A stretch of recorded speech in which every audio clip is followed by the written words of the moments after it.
55, Fernando Di Mazo on a Ducati.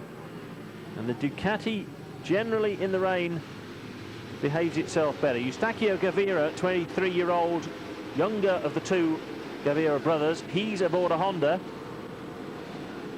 Took part in the Grand Prix for a number of years, but has moved on to take part in this championship now. 5 is David Vasquez, and Vasquez goes through the inside. You can see how he's taped up his visor. Oh, and it's 2 riders off in the background. Couple of fallers there. One of them too. That's Eustachio Gavira. Well, Gavira down in the rain, losing the front end, under braking, trying to get back into the race. Oh, and there's a number of them down. 22. Stefano Andaloro is one of them. A number of riders go down. Oh, a disaster in the wet. Here, 21, Bernard Henley in 3rd position. But leading the race, it's David Vasquez. As Eustachio Gavira gets going, the stones flying out of the fairing. He's going to try and get back into the race, but to all intents and purposes, his race over. 25 down as well. That's David Mezzori. Dumped his Ducati. Asking for some help. Oh, just look at that, a big twitch there from the number 5 bike of the race leader, David Vasquez. 55, Fernando Di Mazo, still in there, as is Bernard Henley, but Henley up into 2nd place. Di Mazo down in 3rd position. But look at David Vasquez. Well, Vasquez has decided that the best thing to do is to try and pull away as far as possible. 7 is Alexandre Laranjeira from Portugal. He's out. That's Eustachio Gavira. Wow, what a disaster for Eustachio Gavira. Gavira line 21 though. Bernard Henley in 2nd place. He's in pursuit now, and I shouldn't be at all surprised if Henley isn't closing slightly on the race leader. A plume of spray coming up. There's a faller. That looks like one of the new Suzukis. Indeed it is. That's Giovanni Busset. Goes sliding to the ground aboard his GSXR 750. There you can clearly see the pattern on the wet tyres. It doesn't look like this is going to dry out as the race wears on. So David Vasquez leads.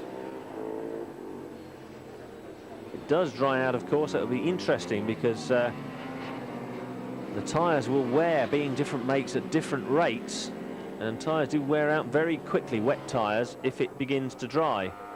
Henley getting stuck in there. I think Swiss will be used to lots of rain, but clearly not too fazed by this wet weather here at the Misano circuit in Italy.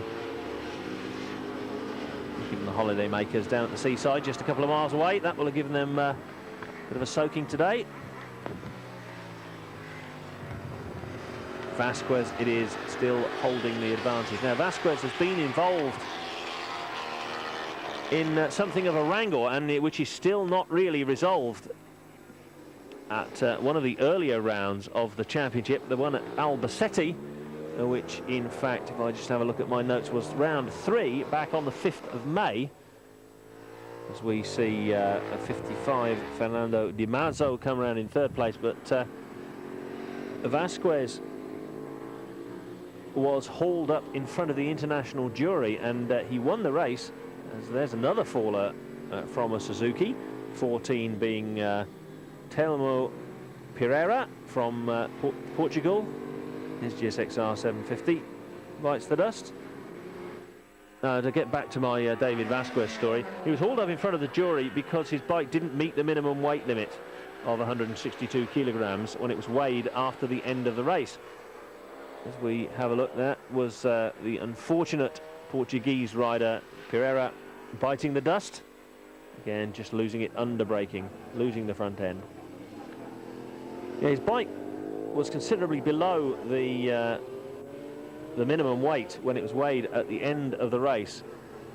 But as we sit here at the moment, Vasquez has appealed against his disqualification. Remember, he won the race, so it would make quite a big difference. Back on 4 strokes after a long time on 500cc Grand Prix bikes, and he's very twitchy out of that corner. The throttle controls absolutely everything in the rain. Well, it's everything anyway, but it becomes even more critical in the rain. You have to be very, very gentle on throttle. Third place man Fernando Di Mazzo from the Interspeed Racing team aboard his Ducati. Whoa! And down goes David Vasquez. Oh dear, a little bit, what was I saying about throttle control? A little bit too soon on the throttle, and David Vasquez, the race leader, bites the dust. He's just bashing the left handlebar clutch lever into position, but David Vasquez, well, he sort of had it in the bag. He'd done all the hard work, and there is the new race leader, and the new race leader is Bernard Henley from Switzerland aboard the Honda. I was just talking about throttle control. All of a sudden, he wound it on a bit too soon. The rear end stepped out, bit again, and chucked him off. Well, the bike turned round and bit him. David Vasquez, and there it goes. Just look at that. Vasquez up immediately, perfectly okay. Didn't happen at any huge speed. But Eustachio Gavira, doubtless keeping an eye out to see what's happened to his brother. He's sitting on the pit wall when he should be out there in the race. 72 is another retirement. That's Riccardo Leonetti aboard his Yamaha, and he's had a bit of a play in the mud.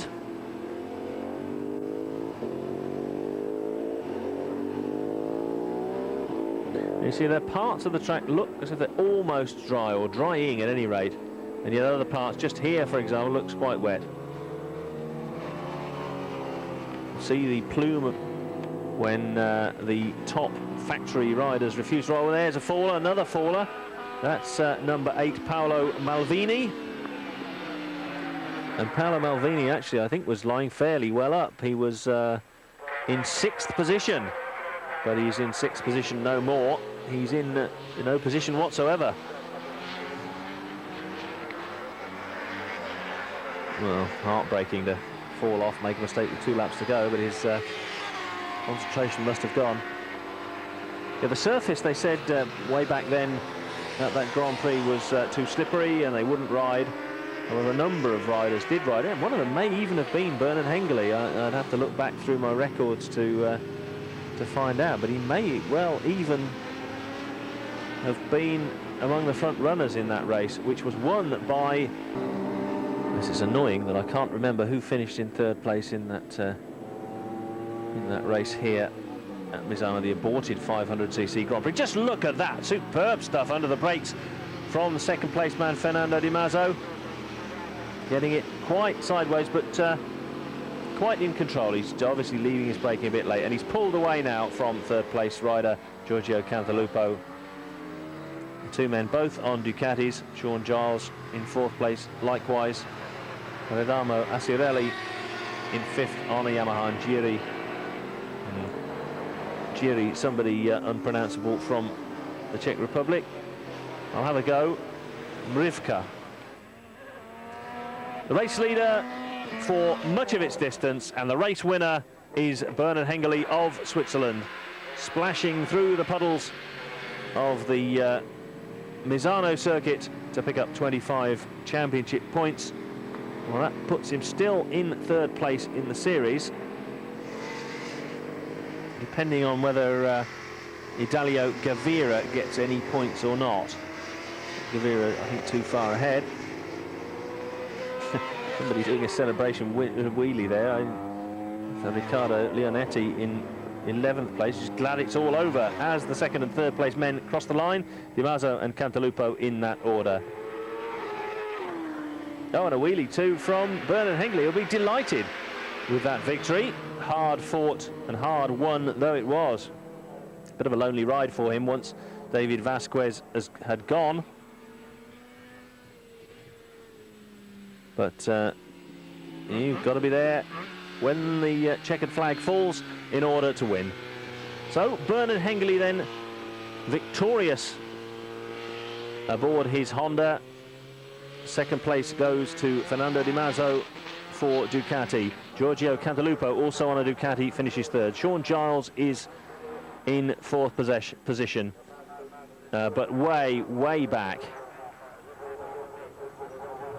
The Italian timekeepers taking time to come up with the others, but I can tell you it was Asirelli, Maverka, Estera, Lelec, and Gavira. Idalio Gavira, 25-year-old Idalio Gavira, did get a point. So at the top of the championship, that is Gavira leading, Vasquez in second place, Henley third, but there's only 13 points separating the lot of them now, and Henley is only 2 points behind Vasquez in third position. A richly deserved victory for Bernard Henley. That's all from us from Misano. So from me, Paul Fowler, it's goodbye till the next time.